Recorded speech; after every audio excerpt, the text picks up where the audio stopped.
So as usual, if someone could give me a thumbs up if you're able to see my screen.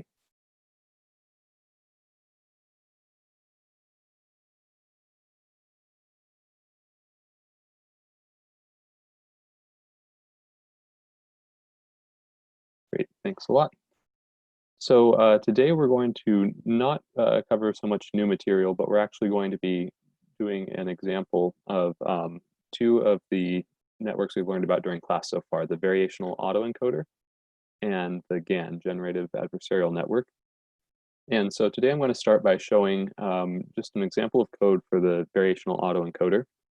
And in our example, we're going to be looking at a image example of generating hand-drawn digits using the MNIST dataset, which is a collection of 28 by 28 grayscale images of numbers.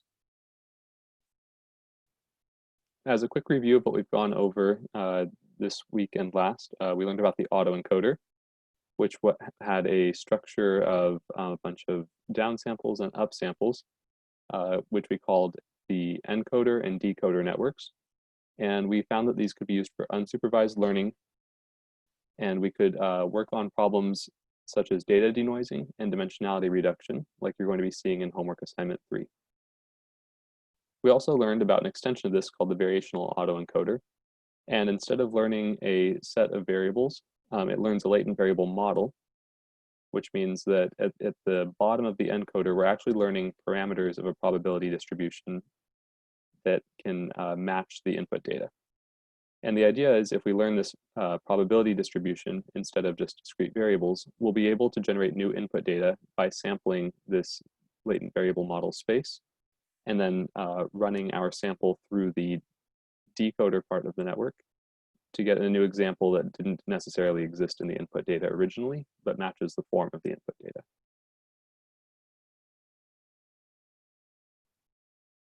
So here we have a quick image showing this network. And as I mentioned, this side labeled inference, this represents the encoder part of our network, which takes in input, passes it through these hidden layers.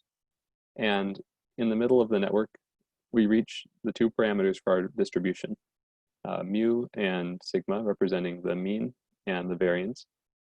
And the point of this is that these two numbers aren't just representing two numbers, representing a whole distribution of numbers over any dimensionality that we define. And so in the case today, we're going to look at a two-dimensional mean. And the reason we're choosing 2 dimensions in this case is because it's easy to visualize and helpful for us to see what this network is actually learning. And the idea is that this distribution, defined here as Q of phi, it's going to be the distribution of the latent variable z given the input x. And so we learn this distribution going down, we learn these parameters phi. And on the way back up for the decoder part of the network, we're learning parameters theta that give some reconstructed image x as a conditioned on the latent variables provided z. And as you can see here, the input image versus the reconstructed is a bit blurry because it does represent, in a sense, a loss of some data that we had from the input image, because this reconstructed image is now a collection of reduced dimensionality of all the original images of, say, the number 2 combined. So again, this encoder network turns these input samples, which we label x, into 2 parameters in the latent space, which we call z mean and z log sigma. And in terms of generating new samples, the way we can do that is by randomly sampling this distribution here, the latent distribution. And this distribution, by definition of our network, is assumed to generate the data by taking mu of x plus some variation of x, sigma, times a bit of noise, which we label as epsilon, which we like to draw from a normal distribution. And the decoder network just takes these points and puts them back into the input data form. So in the process of training for the variational autoencoder, we're going to use a combination of 2 loss functions. The first being a reconstruction loss, which is simply penalizing the model based on how closely it can recreate the original data. The second loss term is the KL divergence loss, or the regularization loss. And this is actually a loss between the distribution. So we have the assumption of a normal prior distribution and a learned latent distribution. And the goal here is to try to keep the distribution as close to normal as possible. And this helps in learning a well-formed latent space and reducing overfitting to the training data. So here's the equation we'll be using for the KL divergence loss. And we'll see this implemented in code in a moment. But what's interesting here is in this image, what you can see once it loops back to the beginning. Originally, the latent space starts out completely confined to a normal distribution centered at 0, takes a quick jump over to this section, and then begins to spread out. And what we're seeing is these classes are starting to separate in the latent space where the mean of each of these classes are of the examples. And we'll also notice that it is staying constrained. So we're not having certain weights end up with values that are extreme, which helps create a more stable model. And this is due to the combination of the KL divergence loss and the reconstruction loss. So this is really showing what's actually being learned in the latent space. So for today's specific example, this image here is showing the actual learning process happening. So for each of these points on this grid, you can think of this as one sampled point in the latent space, which we'll define at the end of our reconstruction if we look back here. Notice that the points stay within the range roughly of from -5 to 5 and -5 to 5 for each of the dimensions of that latent variable mean. So here we can imagine this goes from -5 to 5 and -5 to 5. And we're picking any point in there and treating that point as a sampled mean. So maybe we choose, let's let this point represent -5, 5. And we would pass that mean through the network. And as a result, we get this output image, which looks like a 0 once the network is trained. But prior to training, when this repeats to the beginning again, we'll see this is really just a bunch of noise. There we go. So we have a lot of noise at the beginning, and as it learns, it becomes more clearly defined what image we're looking at. And in the code, we'll see the input is a set of grayscale images, each 28 by 28, so that's 28 pixels for each row and column, and then single valued since it's grayscale here. So really, we can pass this as a vector of vector of length 28 by 28 by 1. The latent variable, we're choosing to learn a 2-dimensional variable in this case. So that's going to be a 2D mean and a 2D variance. And the output after the decoder is again going to be a grayscale 28 by 28 image. The types of the types of hidden layers we're going to be seeing in the code today include some we've seen before, the 2D convolutional layer, like we looked at last week, and the dense layer or the fully connected layer. And we're going to see 2 new layers today. We're going to see a sampling layer, which is just a way that we can draw a particular mean and sigma from the middle layer of the network. And this is not predefined in Keras, so we actually will define it and then insert it into the model. And then we're also going to see the transpose 2D convolution, which instead of, you might remember the 2D convolution takes a large image and maps it down to smaller dimensions. And the transpose 2D convolution is going to do the reverse. It's going to take a smaller variable space, and then after being passed through this filter, we're going to end up with a larger image coming out. And this provides that nice shape we saw of the network where it goes down to the smallest dimension of those latent variables in the middle, the mean and variance, and then increases back to the full image size. So if we go back to this image here, this side will use the convolutional layers, and this side will use the transpose convolutional layers. So with that, I'm going to go ahead and switch to a Google Colab notebook, and we're going to look at some code together.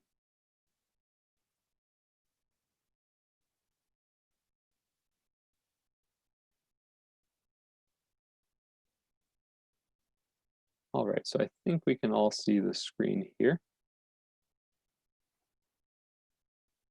Can I get a quick thumbs up in the participants if you can see the Colab? Great, thanks.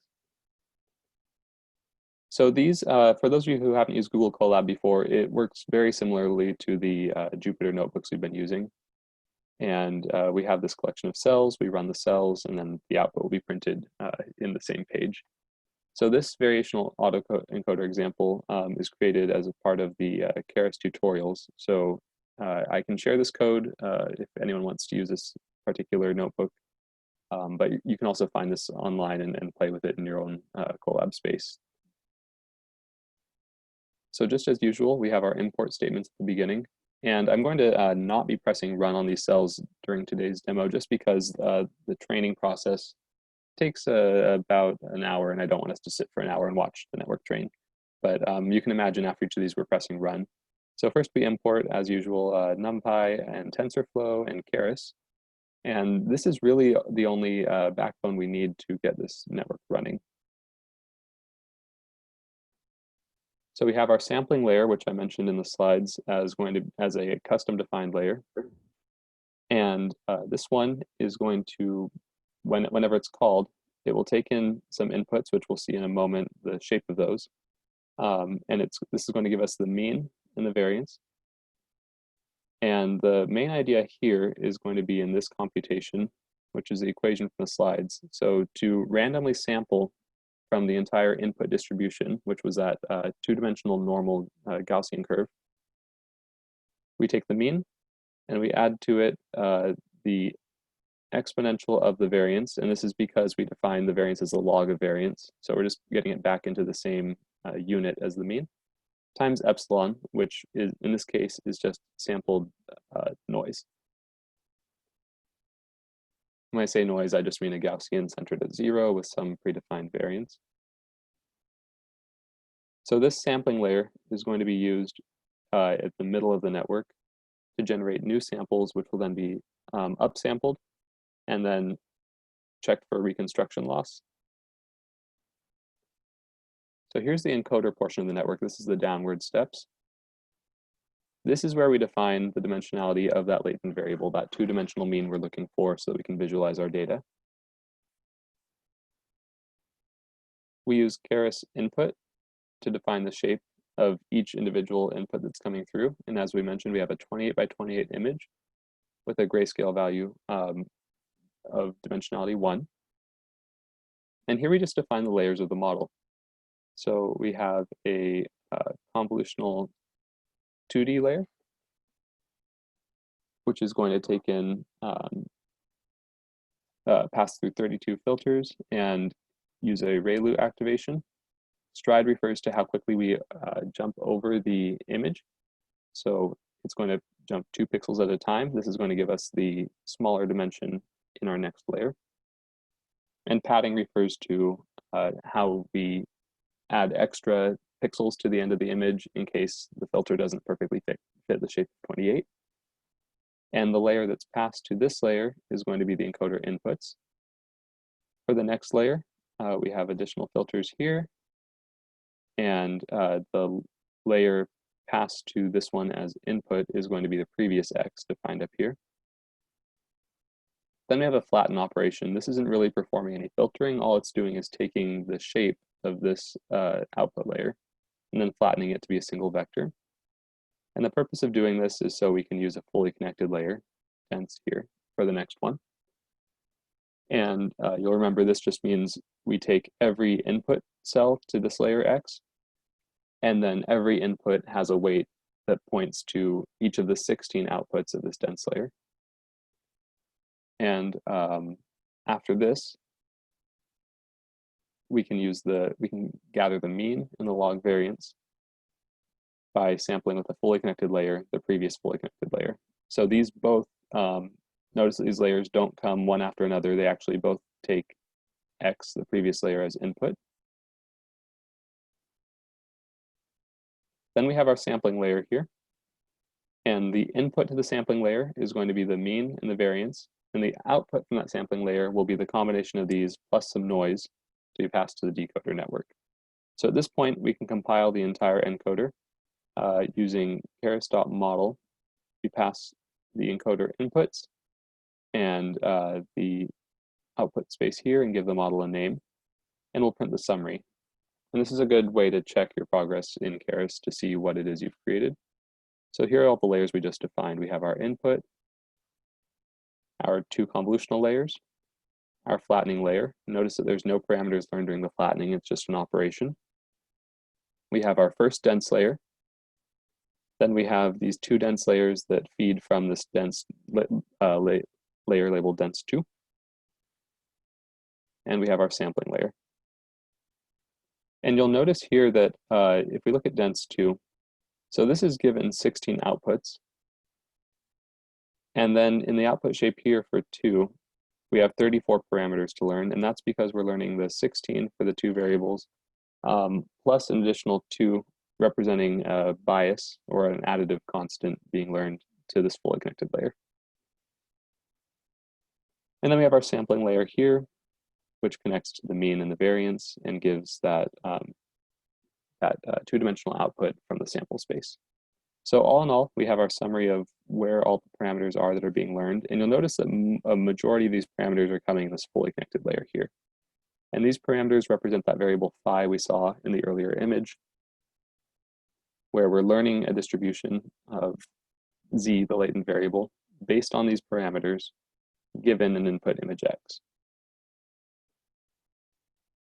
So the next half of the network to put together is the decoder. And for the decoder, we'll have our inputs. And the only shape to these is going to be the latent dimension, which is 2 in this case. It's only taking in those 2 values meant to represent a sample from the latent space. And the first layer we connect it to is a dense layer. And what's interesting here about Keras, which you might be using in your work, is notice that the dense layer output value 7 by 7 by 64 is greater than the input value. So it doesn't matter whether the output or input has a greater number, it's just going to create that number of nodes and then fully connect it to everything from previous layer and offer that many weights to learn. So dense layers can be used for upsampling or downsampling. And the only input to this is the latent inputs. Then we'll reshape this. This is going to be a one-dimensional vector when it's put out. And so we'll reshape it in the next layer. This is similar to flatten, just doing a reverse operation. And we're going to turn it into a 7 by 7 by 64 grid, representing 64 filters in the shape of 7 pixels by 7 pixels in this case. Next, we'll perform a two-dimensional transpose convolution. So again, we have 64 filters using the ReLU activation, stride of 2, and padding. So this is going to give us a larger output space than before. We repeat this with 32 filters, which brings us to our decoder outputs. And the decoder outputs are going to be a final convolutional filter passed over this with a sigmoid activation and padding. And we'll run our command Keras model as usual on the inputs and define the output of this model and give it a name so that we can provide this summary here.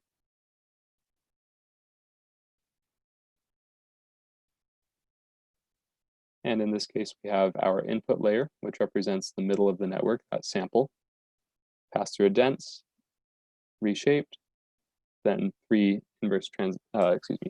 transpose convolution operations. Again, most of the learnable parameters in this case are happening for the transpose convolution. And we're learning a similar number of parameters that we did for the encoder network. In fact, not quite the same number, but very close.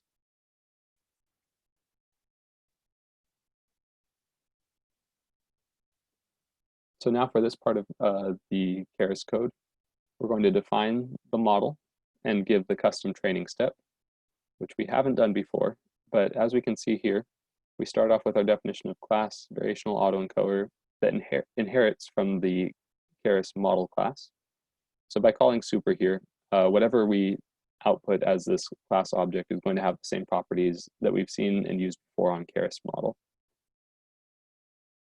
So we define the encoder and the decoder, and then this is where we define our own training step. So we'll get to see a little bit of inside Keras and inside TensorFlow by doing this, particularly with this line coming up here. So for the training step,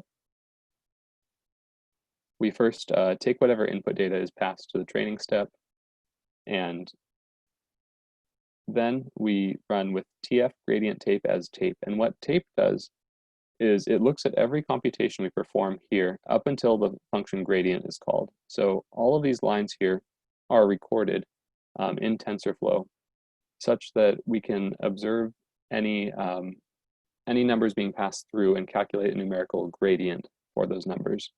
So let me quickly motivate why we're doing that. At the end of the training step, what we'd like to do is calculate the gradient so that we can perform whatever optimization we choose, whether that's gradient descent, atom, RMS propagation. So this line here is the most important one because we're saying take the gradient of the loss we ended up creating, this total loss here, which as we mentioned would be two terms, reconstruction loss and the KL loss. So we want to take the gradient of that loss with respect to all trainable weights. And trainable weights comes from this called a super here, where we pass to the Keras model class all of the weights defined in the model. So to take this gradient here, it's looking at total loss, but the way it knows what total loss, what variables affected that, is by using tape to record all the computations that brought us that far to this final equation. So we'll go through some of those computations together here. We have the mean and log variance as the output of the encoder layer, which were just those two variables we got there. The reconstruction is the output of the decoder layer, so the very end of the network. So we can take the reconstruction loss as the mean of the binary cross entropy of the data and the reconstruction. So binary cross entropy in this case is measuring the strength of activation of each of the pixels of that image. So ideally, to have no binary cross entropy loss, we would expect all of the pixels in the output to be fully activated. When I say fully activated, we have ones or zeros for the image to represent whether the cell is black or white. So we're saying we would expect all of the cells of the output image to be white, where the input image was white, which would mean the same number was drawn. So this just measures for each cell what probability or what amount of activation the cell has, and then takes the mean of that so that we can get for the reconstruction loss per image a single number. And then since that's an average, we can multiply it by 28 by 28 to get, basically using mean value theorem to get the total loss for the image that we're looking at. KL loss here is defined according to the definition I shared in the PowerPoint. So we're just taking z-log variance, the square of the mean, and then the exponential of the variance, and subtracting these last two terms. And then the total loss here is going to be the combination of the two. So after doing this entire computation for each data point, we're able to take the gradient of the loss with respect to the weights because we use this tape activation here from TensorFlow. Then for the training step, after we compute the gradient, the next thing to do is to adjust the weights according to the value of the gradient. And to do this, we use optimizer.apply gradients in TensorFlow. And again, all we're passing is the gradients calculated and then the list of the weights that, basically this is just the vector that shows what the gradient was taken with respect to for each cell in the gradient. And what do we return from the training step? We're going to return the total loss, which would be most important, and then the two components, reconstruction and KL loss. And the only reason we're returning these two components is so that we can see the progress in training and see which losses are going down, which are staying the same, which basically can tell us if we're learning how to better match the original images, or if we're being confined too much by our divergence prevention term to keep our distribution the same.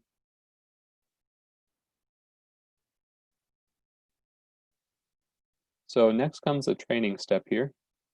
And the difference in this demonstration than what you'll be able to do in your final project in later code, this is using an input data set that's predefined by Keras. So this MNIST data set is a common data set of numbers, and Keras has this preloaded and ready to go because it's used as an example for many different network architectures. The main innovation, really, I think any of you could take this template and then run it on your own. And if you wanted to apply it to some musical example for your project, a bulk of the challenge would be finding a way to define your input space and your input layer that aligns well with your data. So that may involve some pre-processing to reshape your data in a certain way, perhaps taking the MEL spectrogram or switching the MIDI format like we're going to see in the homework, such that you can define it as this training and test set and pass it to an input layer that makes numerical sense for the network input. So we have here the loaded data that's already split into a training set and a test set. And we can concatenate all the digits together. And the reason we're doing this is because we don't necessarily need a split of training and test for the autoencoder because this is unsupervised. We just need the data itself to try to learn this latent variable space. So for MNIST digits, we're just adding these together so we have a larger amount of data to work with. And then this next line here, where we divide by 255, this is specifically so that we can use this binary cross entropy here, because this relied on having each pixel represent a probability of value between 0 to 1. And by dividing by 255, grayscale images are typically 0 to 255. But if we divide, we get a value from 0 to 1 instead, where 1 would be activation, 0 would be non-activation. Here we create a variable to represent the overall model with an encoder stage, decoder stage. And then looking back to those big three commands we call when we train in Keras. So we first have compile for the model. We pass it the optimizer, and notice that in this case, the loss function is actually defined inside our training step here. And you might remember last time when we called compile, we also gave a loss function here. So in this one, we're just giving the optimizer, Atom in this case. And then the second command of the big three, we have our fit. So we're fitting the input space of the MNIST digits. I trained this on 30 epochs with a batch size of 128 images per batch. So this is the training progress, and if I hit run, you would see this very slowly fill up and until we get to 30. But what's helpful is it shows for each input image of the 547, or excuse me, for each batch of the 547. So we have 547 times 128 samples. It'll show us progress bar fill. It'll show how long it took to fill that progress bar. And then most important here is this loss, which we expect to see going down the entire time. So overall, we start with a loss of 213. And if we just scan through the data here, we'll see that it decreases throughout and becomes approximately asymptotic towards the end, where originally we're taking huge gains in the loss. So on the scale of, what is this, about 30? And by the end, we're lucky if we get a unit change of 1. And what's interesting here is, so the reconstruction loss is originally the bulk of the loss that's being accomplished. And the KL loss is actually increasing originally. And this will be represented if we go back to that GIF on the slides. Notice here, so it starts off when this loop's centered perfectly with a very small normal distribution. And it's going to take an immediate jump down here and spread out. And that's what's being represented in this training loss here. Let's wait for it to loop. There, so that immediate jump from it happens in the blink of an eye, but we have a very small centered normal distribution that immediately jumps and spreads out over here.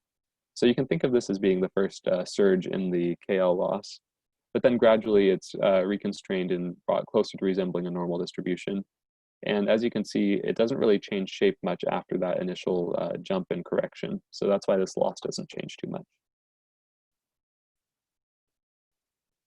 So this is where it's interesting. By choosing a 2D latent space, we're actually able to visualize the output in a way that's quite human understandable.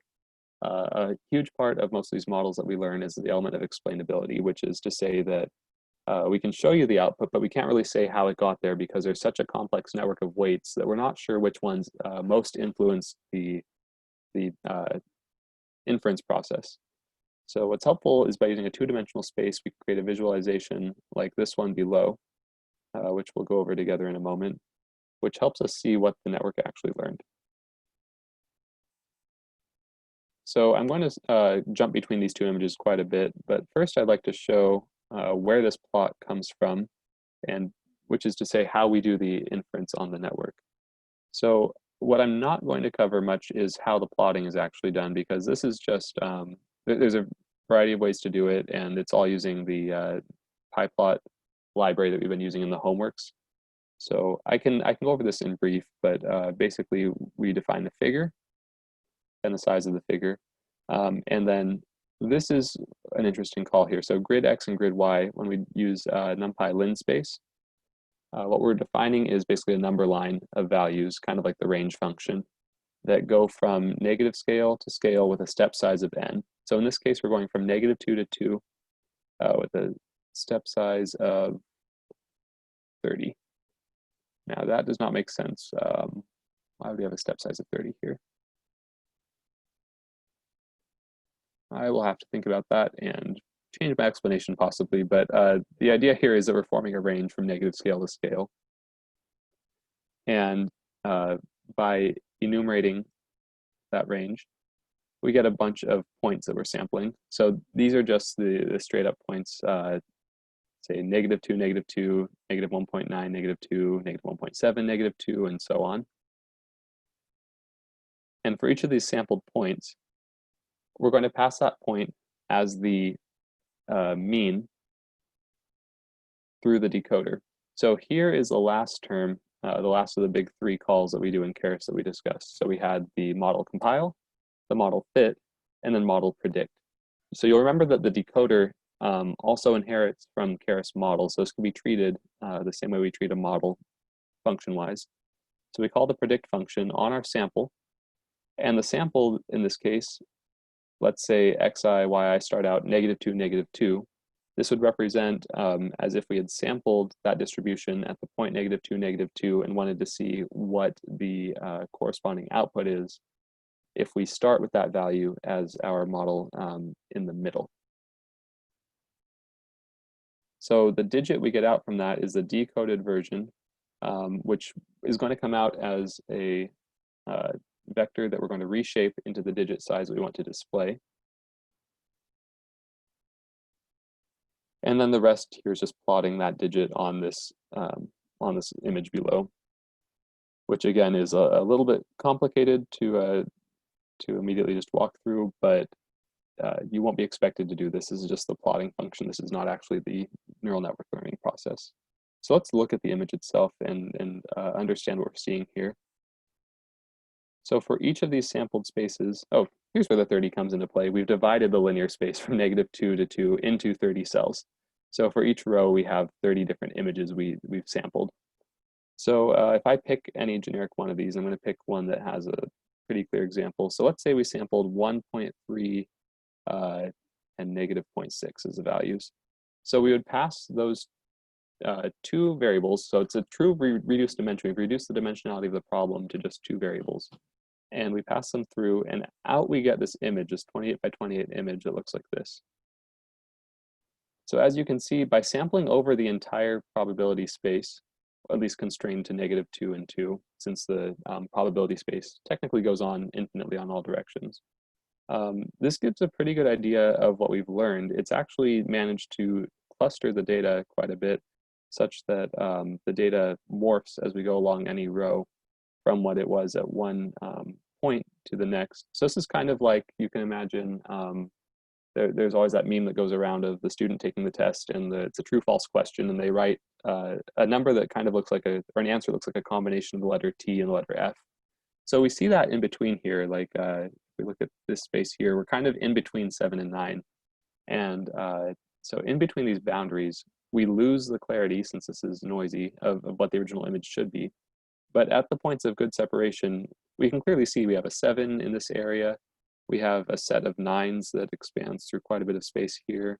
We can really find all the digits, 0, 3, 8, 2. The 1 is interesting because, as you see in this corner here, this does not represent a 1 anymore. It's a slanted diagonal line. So an interesting application of this to chords is from just a small sampled set of chords. Say if we take all the diatonic notes C through B, and only take a sampling of those major, minor, diminished chords built on those, we can create a space like this similarly, where the chords end up clustered into these regions, much like these numbers.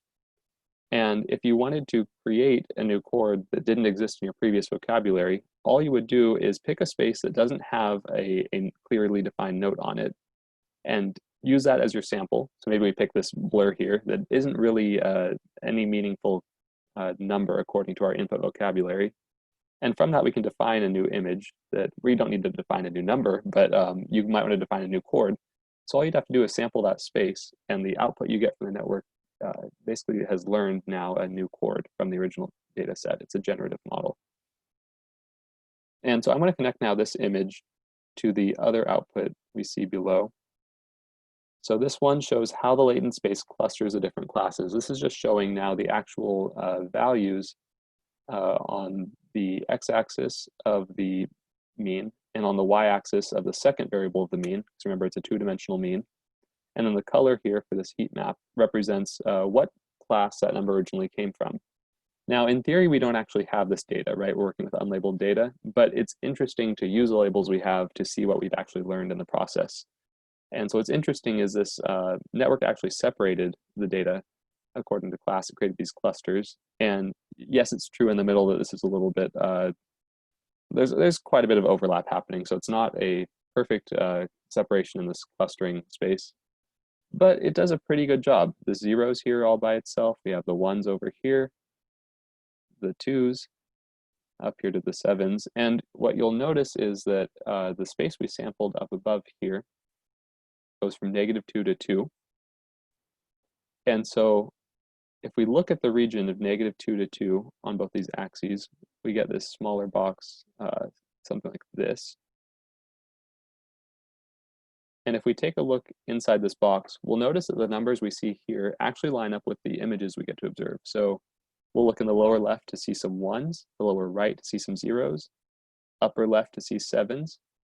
And then as we go across that row of sevens, we get into the territory of the nines and the fives according to the color map. So let's just look really quick. We have our lower left ones, lower right zeros, sevens, nines, and fours, just like I think I said 5 before because I can't see the color perfectly, but it's closer to 4 as we see here. But the point I'd like us to look at most from this is this total lower left corner. So right at, let's say, -2, -2, where we get this number that doesn't really exist, right? This slanted one. So if we go directly to -2, 2 here, notice that we don't have any data in that section. So this is an example of a place that we could sample in the probability space to generate an entirely new image that we haven't seen before, that still has many similarities to the rest of the space, and in particular, most similarities to what was clustered near it. So this is a visualization of the latent space we've learned, and then this is a visualization of the output based on that latent space. And what facilitated this, again, was the call to decoder.predict. So we took a sample, just a two-dimensional number representing that 2D mean, and made a prediction based on that sample. And I think this part down here doesn't really have any interesting calls. We just have our mean that we generated before using the same linear space, and then the label associated with the data for that mean. And that is it for the demo of variational autoencoder using Keras. So at this point, I'm going to stop the screen share and look to the chat for any questions.